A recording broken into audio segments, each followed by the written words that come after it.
In this safety video, we will discuss the types of aerial lifts, their functionality, and safe practices.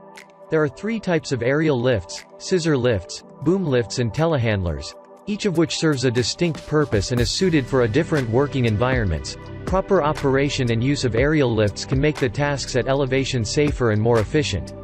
Aerial lifts are commonly used in construction, inspection, maintenance, and repair services to lift employees to an elevated work position. Only trained employees can operate an aerial lift.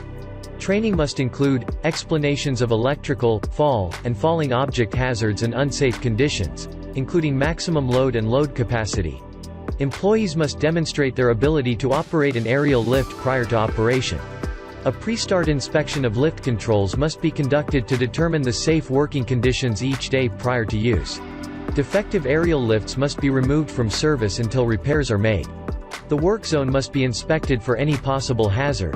Items to look for include drop-offs, holes, or unstable surfaces such as loose dirt, high wind and other severe weather conditions, such as ice and snow. Aerial lifts that have an obstructed view must not move backward, unless the vehicle has a reverse signal alarm or observer to signal it's safe. For overhead power lines rated 50 kV or below, minimum clearance between the lines and any part of the equipment or load must be at least 10 feet.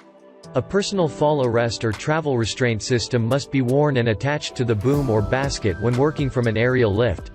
Employees are prohibited from attaching to adjacent poles or structures. Boom and basket load limits specified by the manufacturer must not be exceeded.